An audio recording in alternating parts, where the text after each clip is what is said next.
Hi guys, good morning. Nandito kami ngayon sa Bitbit, Bulacan. Yan, kakarating lang namin dito guys. Yan, 6 a.m. ng umaga. So madaling araw, umalis kami ng bahay. So 6 a.m. nandito na kami guys. Ayan, maaga pa lang pero may mga tao na. Tapos meron din dun guys, mga nag-overnight daw yung mga nakatent. So dito kami guys bumiyahe. Gamit lang namin yung tricycle. So, sinubukan namin guys, tricycle yung gamitin. So, yan, ang dami naming dala sa loob, kompleto. Yan. So, guys, masaya naman na bumiyaheng gamit ng tricycle. At marami naman kaming nadala. Halos kompleto naman, meron kaming pagkain, tubig, lutuan. Yan. Tapos, ito yung cottage namin guys. Dito lang kami sa tapat mismo nung pinaradahan naming tricycle.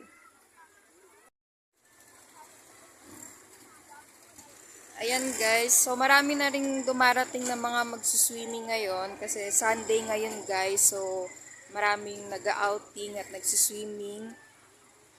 Ayan, so guys yung parking dito may bayad, 50 pesos, pero yung cottage nila dito guys sa Bitbit, libre lang, so sobrang dami ng cottage. Pero mas maganda guys kung maaga pupunta kasi ganitong oras, 6 pa lang na umaga pero ang dami ng tao. Yan. So, ito yung Bitbit guys. Yan. Sa kabilang side, meron din mga available na cottage. So, may daan naman papunta dun sa kabilang side guys. Pagbaba dito, dun sa kabila ka bababa para dun sa kabilang side yung pagpasok nyo. Yan. So, ang aga guys, meron ng mga nagsiswimming.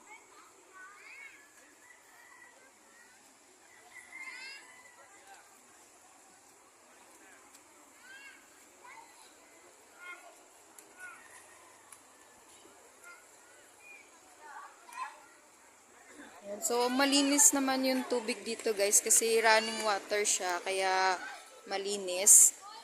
Ayan, ang linaw ng tubig. Ayan.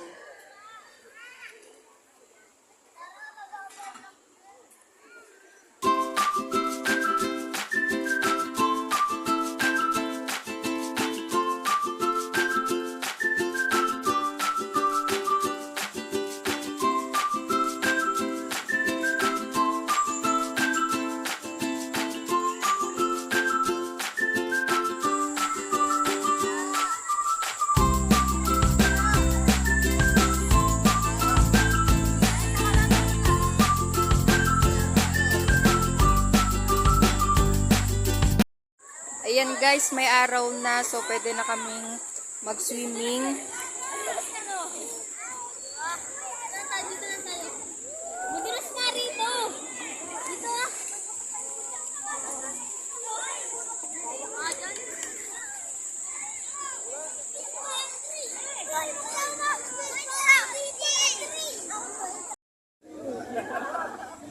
Hi guys, 12 p.m. na ng tanghali. Ang dami ng punong-puno na ng tao dito sa Bitbit. Yung mga cottage kanina, ang dami pang bakante. Ngayon, puno na. Halos puno na yung mga cottage dito. Wala nang bakante. So, kung magsuswimming kayo dito sa Bitbit guys, agahan nyo ng punta kasi pagdating ng mga 8, 9, or 10, wala na kayong makukuhang cottage. So, 12 ng tanghali ngayon guys, sobrang init pero ang dami pa rin nagsiswimming sa ilog. Karamihan ng mga naliligo ngayon yung mga bata. Yan. Tapos guys, share ko lang kasi nagswimming kami kanina. Nagluto kami ng pagkain gamit yung super kalan. So, nilagay namin siya dun sa baba. Tapos, nung gagamitin na namin ulit, hindi na namin siya makita. Yung pala meron ng nakadampot dito sa Bitbit. Kaya hinanap namin. Tapos sa tandaan naman namin guys yung mga nakisilong dito sa cottage. Tapos inamin naman nila na meron silang nabitbit guys na super kalan. Ito nga yung pinalit nilang super kalan pero Pagkakatanda ko kasi dun guys, mas bago kasi yun. Pero ito daw kasi yung nasa kanila na nabitbit nila. So, kung magsuswimming kayo dito guys sa Bitbit, siguraduhin nyo yung mga gamit nyo, i-secure nyo bago kayo mag-swimming. Tsaka, dapat may maiiwan na tao na titingin ng mga gamit nyo. Kasi sa sobrang dami ng tao, yung iba, nakukuha na yung gamit ng iba. Yan, sa sobrang dami ng tao dito guys, at open lang kasi to, kaya kung sino-sino yung pumapasok tsaka dumadaan sa mga cottage. Kaya kung magsuswimming dito sa Bitbit, dapat si-secure nyo lagi yung mga gamit nyo.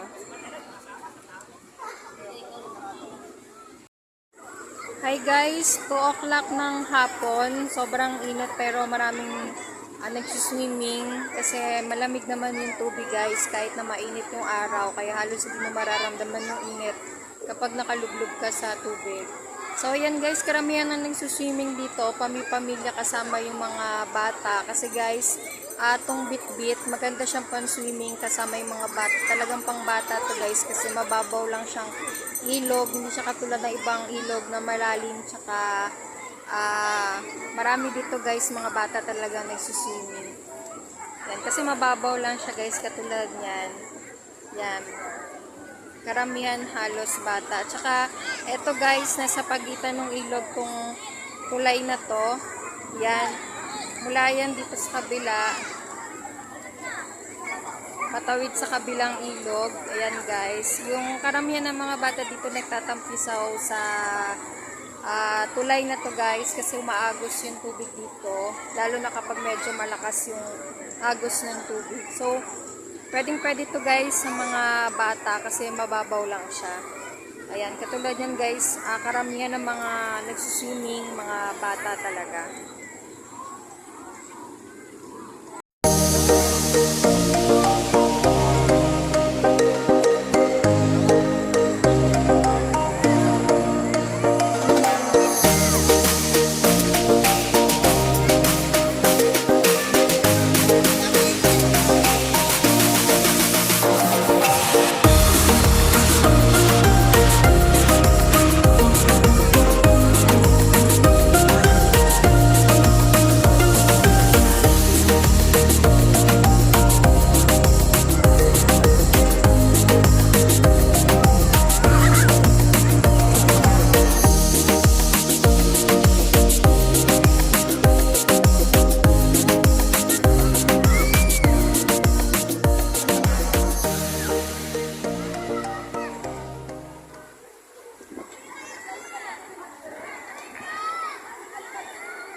Hi guys, ayan nakapagligpit na kami ng gamit. So pauwi na kami. Tapos na kaming mag-swimming dito sa Bitbit, Bulacan. So guys, marerecommend ko to sa mga gustong mag-swimming o sa mga naghahanap ng mapag-swimmingan ngayong summer. Maganda siyang pag-swimmingan guys, lalo na kung meron kayong mga kasamang bata kasi mababaw lang yung ilog. Tsaka napakalinis ng tubig, napakaganda ng mga tanawin dito guys, talagang marerelax kayo, fresh ang hangin, para kayo talagang nasa paraiso kapag dito kayo pumunta guys at dito kayo nag-swimming. So, marerecommend ko to guys sa mga naghahanap ng masuswimmingan ngayong summer. Dito na kayo guys mag-swimming, subukan nyo dito sa Bitbit, Bulacan. So guys, hanggang dito na lang yung vlog namin mag-asawa. So, please don't forget to like, share, and subscribe to our YouTube channel and follow us on Facebook, Team Vlogmas. God bless po. Ingat po tayong lahat.